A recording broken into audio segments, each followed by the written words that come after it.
सन 1969 में उत्तर प्रदेश के कानपुर जिले के सरसौल ब्लॉक के एक छोटे से गांव में एक बालक ने जन्म लिया।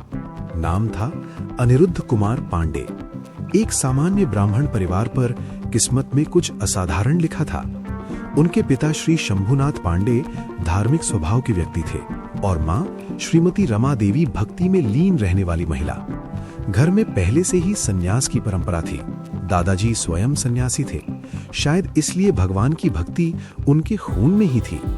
5 साल की छोटी उम्र से ही अनिरुद्ध भजन कीर्तन में डूब जाते थे। रामायण और गीता सुनते सुनते जैसे उनका मन सांसारिक चीजों से दूर होता गया। वो अक्सर गांव के मंदिर में घंटों बैठे रहते और बुजुर्गों से धर्म की बातें सुनते रहते। परिवार वाले सोचते ये बच्चा कुछ अलग है। एक दिन उन्होंने माँ से पूछा, अम्मा ये सब तो एक दिन मर जाएंगे, फिर मेरा कौन रहेगा? माँ ने मुस्कुराते हुए कहा, बेटा भगवान सबके हैं, वही सबका सहारा है। उस पल उनके मन में कुछ बदल गया। उन्होंने तय कर लिया, अब मैं सिर्फ भगवान के लिए जीऊंगा। जब वे 9वीं कक्षा में पहुंचे तब उनके मन ने ये दृढ़ निश्चय कर लिया था कि अब इस संसार में उनका कोई नहीं सिवाय ईश्वर के। एक दिन उन्होंने अपनी माँ से कहा, अम्मा मन करता है घर छोड़ दूं, भगवान की खोज में निकल जाऊं। माँ ने प्यार से समझाया, भागकर भगवान नहीं मिलते बेटा, घर बैठे भी भजन कर सकते हो। पर अनिरुद्ध बोले, नहीं अम्मा, हमारा मन है कि बाबा बन जाएं। माँ ने हंसते हुए कहा, छोटा बच्चा है, कुछ दिन में सब भूल जाएगा। लेकिन अगली सुबह 3 बजे ही वो पल आ गया। उनके भीतर ऐसी बेचैनी उठी कि खुद को रोक नहीं पाए। ठंडी हवा में सिर पर बस एक गमछा डालकर चुपचाप घर से निकल पड़े। मात्र 13 साल की उम्र में। वो नहीं जानते थे कि रास्ता कहाँ ले जाएगा, पर विश्वास था कि भगवान रास्ता दिखाएंगे। यही तो सच्ची साधना की शुरुआत थी। उन्होंने साधना का जीवन शुरू किया। कई संतों के सानिध्य में रहकर सीखा, समझा और खुद को तपस्या में झोंक दिया। शुरुआत में उनकी तपोभूमि वाराणसी रही। वहां उनका रोज का नियम था, सुबह सुबह गंगा में स्नान, फिर तुलसी घाट पर एक विशाल पीपल के नीचे आसन लगाना और गंगा माता व महादेव का ध्यान करना।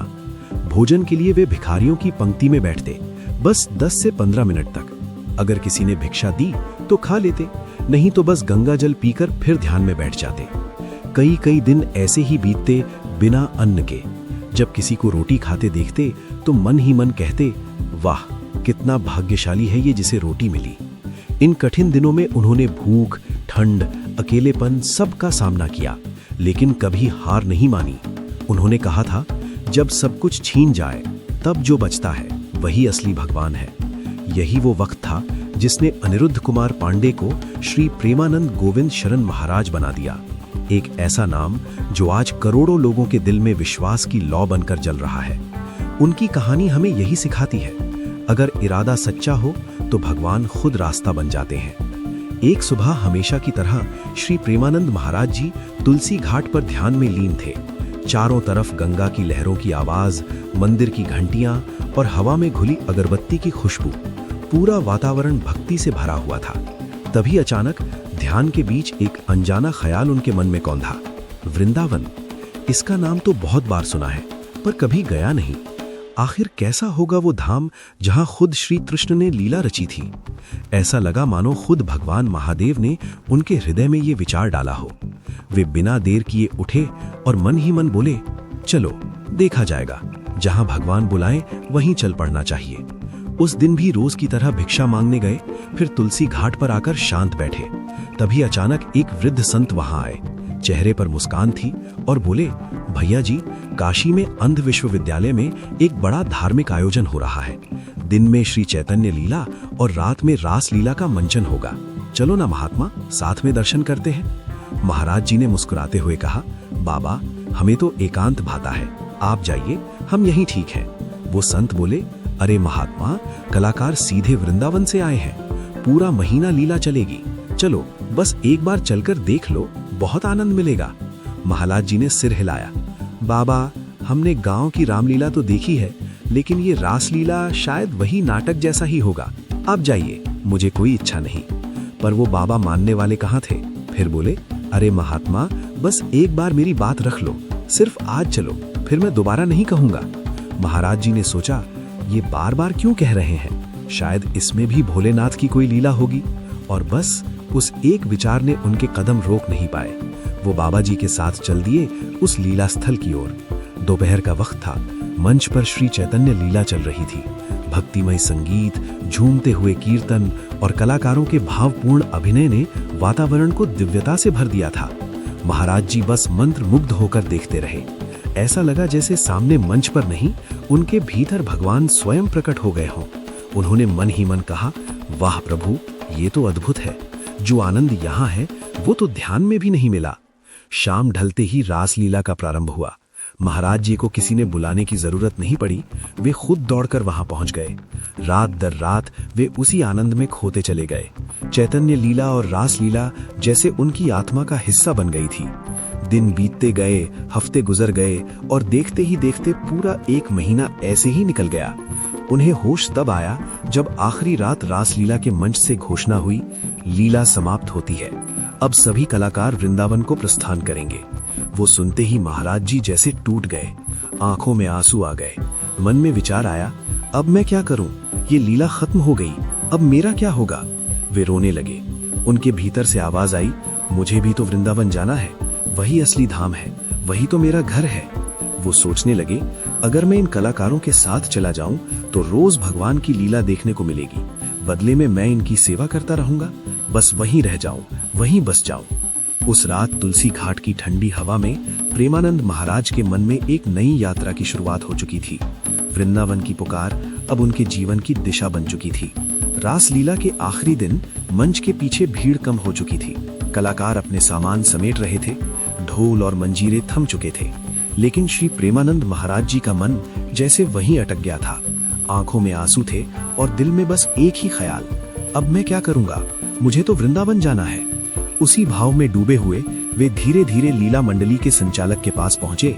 जमीन पर दंडवत होकर बोले, स्वामी जी, हम तो गरीब बाबा हैं, हमारे पास कुछ भी नहीं, लेकिन अगर आप चाहें तो मैं आपकी सेवा करूंगा, बस मुझे अपने साथ रख लीजिए।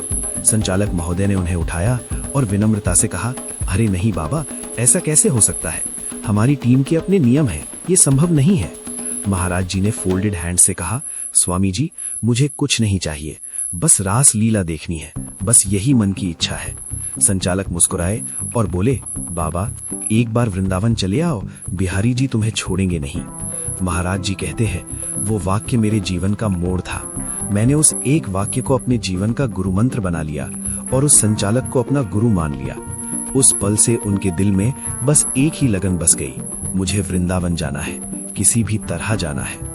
वो समझ चुके थे कि उनकी आत्मा का सच्चा घर वही है जहां श्री कृष्ण और राधा रानी का प्रेम अनंत रस बनकर बहता है। जो संत कल तक तुलसी घाट के एकांत में ध्यान मग्न रहते थे, अब वृंदावन के नाम पर जैसे दीवाने हो गए थे। और सच कहा जाए तो ये सब भगवान की ही लीला थी। पहले अचानक मन में वृंदावन का विचार आना, फिर उसी वक्त रास लीला का आयोजन होना, फिर किसी अनजान बाबा का आकर उन्हें वहां ले जाना, और अब उनके मन में वृंदावन की प्यास जग जाना। ये कृपा नहीं तो और क्या है। 1 महीने की लीला समाप्त हुई और महाराज जी ने फिर अपनी वही दिनचर्या शुरू कर दी।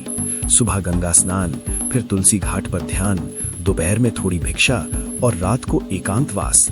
पर इस दिनचर्या में अब एक नई लहर जुड़ चुकी थी। हर सांस के साथ एक आवाज गूंजती, मुझे वृंदावन जाना है, बस किसी भी तरह जाना है। कुछ दिन बीत गए। एक सुबह जब वे तुलसी घाट पर गहरी ध्यान अवस्था में बैठे थे, पास वाले संकट मोचन हनुमान मंदिर के बाबा युगल किशोर जी वहां आए। उनके हाथ में प्रसाद था। वे बोले, भैया, ये प्रसाद लीजिए, संकट मोचन का है। महाराज जी ने आंखें खोली और कहा, भैया, इतने लोग हैं, किसी को भी दे दो, मुझे ही क्यों? युगल किशोर जी मुस्कुराए, अंदर से प्रेरणा हुई है बाबा, ये प्रसाद आप ही को देना था।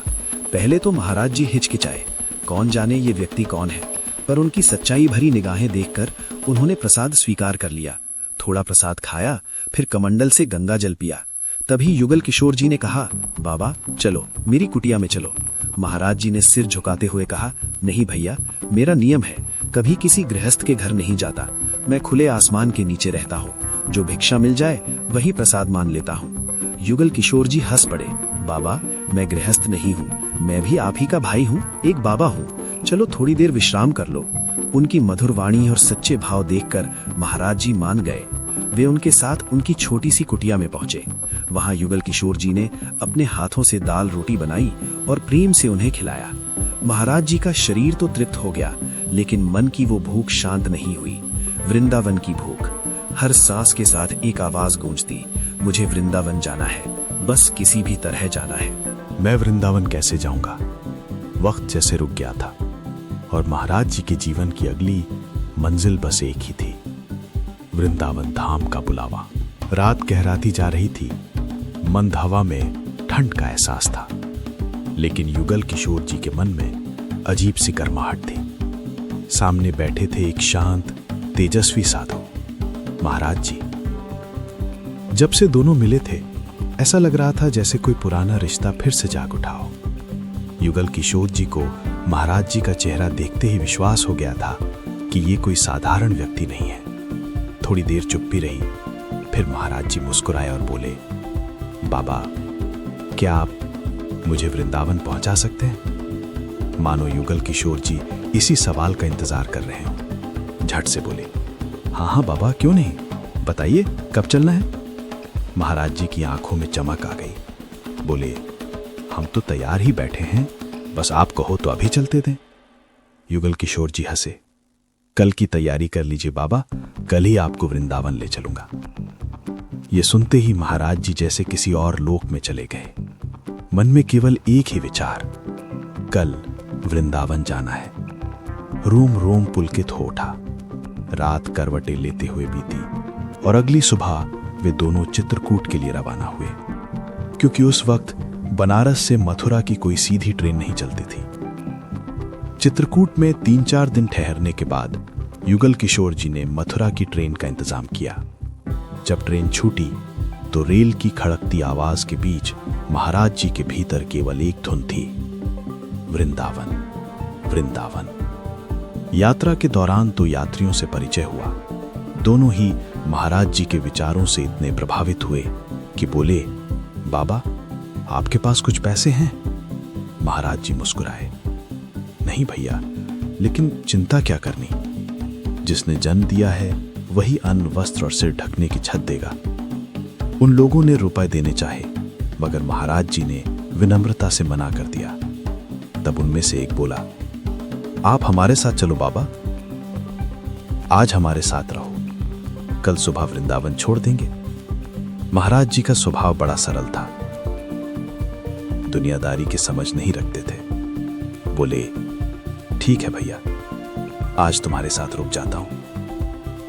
मथुरा पहुंचकर वे लोग महाराज जी को राधे श्याम गेस्ट हाउस के बाहर बिठाकर बोले, हम अंदर जा रहे हैं, थोड़ी देर में बुलाते हैं। रात के 11 बज रहे थे, ठंड बढ़ने लगी थी। महाराज जी बाहर बैठकर उनका इंतजार करते रहे, पर कोई नहीं लौटा। धीरे धीरे आस टूटी, लेकिन मन में शांति बनी रही। सोचने लगे, अब कल ही वृंदावन चला जाऊंगा। तभी एक सज्जन वहां आए। बोले, बाबा, जय श्री राधे कृष्ण, इतनी रात को यहाँ अकेले बैठे हो? महाराज जी ने पूरी कहानी सुना दी। वो सज्जन बोले, चलो बाबा, हमारे घर चलो। उन्होंने उन्हें घर ले जाकर प्रेम से भोजन कराया और विश्राम दिया। अगली सुबह एकादशी थी। भोर होते ही महाराज जी सीधे यमुना जी पहुंचे। ठंडे पानी में स्नान कर भीतर तक ताजगी भर गई। फिर बिना समय गवाए वे द्वारकाधीश मंदिर की ओर बढ़ गए। जैसे ही भगवान द्वारकाधीश के दर्शन किए, उनकी आंखें ठहर गईं। पल भर को लगा जैसे जीवन की मंजिल मिल गई हो। भीतर से आवाज आई, अब तक का जीवन व्यर्थ गया, असली सुख तो यही है। महाराज जी पड़े जोर जोर से रोने लगे। आंखों से आंसू ऐसे बह रहे थे मानो बरसों का सारा दर्द अब बाहर निकल रहा हो। लोगों ने जब देखा तो मंदिर में सन्नाटा छा गया। फिर धीरे धीरे सब उनके चारों ओर इकट्ठा हो गए। कोई माला पहना रहा था, कोई चरण छू रहा था। तभी एक भक्त आगे बढ़ा और बोला, बाबा, मुझे आपकी सेवा करने दो, जो आदेश हो बताओ। महाराज जी ने शांत स्वर में कहा, मुझे बस वृंदावन पहुंचा दो भैया, और कुछ नहीं चाहिए। उस क्षण मंदिर में ऐसा लगा मानो खुद राधे कृष्ण की कृपा उतर आई हो। ये कहानी उस वक्त की है जब साल 1950 के आसपास भारत में आध्यात्मिक यात्राएं आसान नहीं थीं, पर जहां श्रद्धा सच्ची हो वहां रास्ते खुद खुल जाते हैं। महाराज जी के लिए भी वही हुआ। उनका हर कदम वृंदावन की ओर बढ़ता गया और आखिरकार उनका जीवन अपने असली अर्थ तक पहुंच गया। वो भक्त जिसने महाराज जी को अपने घर बुलाया था, अगले ही दिन उनके लिए साधन की पूरी व्यवस्था करके उन्हें मथुरा से रवाना किया। गाड़ी वाले ने प्रेमानंद महाराज जी को वृंदावन के रमण रीति तराहे पर उतारा। जैसे ही उन्होंने धरती पर कदम रखा, मन भीतर तक हिल उठा, क्योंकि उस दिन एकादशी थी। चारों तरफ परिक्रमा करते हुए भक्तों की भीड़ थी। हर कोई राधे राधे के जयकारे लगा रहा था। हवा में भक्ति की ऐसी महक घुली थी कि महाराज जी कुछ पल वहीं ठहर गए। वे मुस्कुराए और मन में बोले, वाह, वृंदावन तो सच में राधे रानी का धाम है। यहाँ हर सांस में भक्ति बहती है। थोड़ी देर बाद वे परिक्रमा मार्ग पर टहल रहे थे कि अचानक उनकी भेंट एक संत श्री श्याम सखा जी से हुई। महाराज जी ने विनम्र होकर कहा, महाराज, मैं बनारस से आया हूँ, बिहारी जी के दर्शन करना चाहता हूँ। अगर 3-4 दिन रहने की व्यवस्था हो जाए तो आपकी कृपा होगी। श्याम सखा जी मुस्कुराए और बोले, बाबा, वृंदावन में कोई अजनबी नहीं होता, आइए, आपको ठहरने की जगह मिल जाएगी। इसके बाद महाराज जी ने ब्रजमंडल के दर्शन किए, बिहारी जी के चरणों में दिन बिताए और भक्ति में डूब गए। लेकिन उनका स्वभाव तो हमेशा से एकांत प्रिय था। धीरे धीरे उन्हें लगा कि भीड़ भाड़ उनके मन की शांति में बाधा डाल रही है, और फिर उन्होंने सोचा शायद अब वापसी का वक्त है। वे वापस बनारस लौट आए। गंगा के किनारे फिर वही पुराना क्रम, सुबह का स्नान, तुलसी घाट, भिक्षा और दिन भर एकांतवास। लेकिन इस बार भीतर अजीब सी बेचैनी थी। वो खुद से कहते, ये कैसी खलिश है, शरीर थका नहीं पर मन चैन नहीं पा रहा। धीरे धीरे उन्हें एहसास हुआ ये बेचैनी वृंदावन से दूर आने की है। बस फिर क्या था, उन्होंने देर नहीं की और दोबारा वृंदावन लौट आए, उसी रमण रीति आश्रम में। जैसे ही धाम की मिट्टी छुई, बेचैनी पिघल गई। अब वे वहीं बस गए, हमेशा के लिए। वृंदावन में उनका हर दिन तय था। सुबह बिहारी जी के दर्शन, दिन में परिक्रमा और रात को भजन स्मरण। एक दिन परिक्रमा करते वक्त उन्होंने एक सखी को पद गाते हुए सुना। उस स्वर में ऐसा भाव था कि महाराज जी थम गए। गीत खत्म हुआ तो उन्होंने सखी से पूछा, बहन, इस पद का अर्थ समझाओ ना। सखी ने मुस्कुराते हुए कहा, अगर इस भाव को सच में समझना चाहते हो तो श्री राधा वल्लभ संप्रदाय से जुड़ जाओ। बस फिर तो महाराज जी उसी दिन श्री राधा वल्लभ मंदिर पहुंच गए। वहां उनके भाग्य ने उन्हें श्री मोहित गोस्वामी जी के चरणों में पहुंचा दिया। बड़े स्नेह से गोस्वामी जी ने उन्हें दीक्षा दी और महाराज जी उस पथ पर चल पड़े जो केवल राधा प्रेमियों का होता है। कुछ समय बाद उन्हें अपने वर्तमान गुरु श्री हित गोविंद शरण जी महाराज का सानिध्य प्राप्त हुआ, जो सहचारी भाव के प्रमुख संतों में से एक हैं। उन्होंने महाराज जी को नित्य विहार रस में दीक्षित किया और फिर प्रेमानंद जी पूरी तरह से सहचारी भाव में डूब गए। उनका मन अब केवल एक ही चीज में रमा था, लाडली जी की सेवा और स्मरण। कहते हैं ना, हर तपस्या की परीक्षा होती है। वही परीक्षा अब उनके जीवन में भी आई। जब उनकी उम्र लगभग 35 वर्ष की थी, तभी अचानक उनके पेट में असहनीय दर्द शुरू हुआ। जांच कराने पर डॉक्टरों ने कहा, आपकी आधे से ज्यादा किडनी खराब हो चुकी है। आपको पॉलीसिस्टिक किडनी डिजीज है। ये बीमारी वंशानुगत होती है और इसमें किडनी पर हजारों गांठें बन जाती हैं। आपको शायद 4 से 5 साल का वक्त मिला है, उससे ज्यादा नहीं। ये सुनकर भी महाराज जी शांत रहे। बोले, जो दिया है वही लेगा। उन दिनों वे भिक्षा से ही जीवन चलाते थे। कोई दिन भोजन मिलता, कोई दिन नहीं, मगर मन में भय नहीं था। रोज रात को वे राधा वल्लभ जी की प्रतिमा को अपनी छाती से बांध कर सोते। सोचते, अगर आज ही जाना है तो उनके नाम पर जाऊं। पर राधे रानी की कृपा ऐसी हुई कि आज भी वे जीवित हैं। वे कहते हैं, मेरे पास तब कुछ नहीं था, न रोटी, न कपड़ा, न पैसा। अगर श्री जी ने व्यवस्था न की होती तो कौन पूछता। आज हजारों भक्त उन्हें किडनी देने को तैयार हैं, लेकिन महाराज जी हर बार मना कर देते हैं। कहते हैं, मैं अपने सुख के लिए किसी और के शरीर को तकलीफ नहीं दे सकता। जिस दिन राधे रानी चाहेंगी उसी दिन ये शरीर खत्म हो जाएगा। तब तक जितना सांस चल रही है उतना भजन करूंगा। शरीर में लगातार दर्द रहता है, फिर भी चेहरा हमेशा शांत और मुस्कुराता हुआ। वो कहते हैं, जब तक मैं अपने लिए सोचता था मुझे भिक्षा मांगनी पड़ती थी, लेकिन जिस दिन अपने प्राण श्री जी को समर्पित किए उसी दिन से सारी व्यवस्थाएं खुद होने लगी। और यही है उनकी शिक्षा। भगवान को पाना है तो पहले खुद को पूरी तरह उनके हवाले कर दो। यही बात श्री कृष्ण ने गीता में कही थी, सारे धर्मों का त्याग कर मेरी शरण में आ जाओ। कभी कभी जिंदगी हमें वहां ले जाती है जहां हमारा दिल पहले से इंतजार कर रहा होता है। प्रेमानंद जी महाराज का जीवन सिर्फ एक संत की कहानी नहीं, बल्कि उस विश्वास की गवाही है कि जब इंसान सब कुछ प्रभु के हवाले कर देता है तो खुद भगवान उसकी जिंदगी संभाल लेते हैं। आज भी महाराज जी कहते हैं, जब मैंने अपने लिए सोचना छोड़ दिया तब भगवान ने मेरे लिए सोचना शुरू कर दिया। और शायद यही सच्चे समर्पण का अर्थ है। दोस्तों, अगर इस कथा ने आपके दिल को छुआ तो इसे सिर्फ सुनकर मत रुकिए, इसे किसी तक पहुंचाइए, क्योंकि कभी कभी एक कहानी किसी की जिंदगी बदल देती है। आप देख रहे थे स्टार्स बिहाइंड स्क्रीन, जहां हर कहानी सिर्फ सुनाई नहीं जाती, महसूस की जाती है।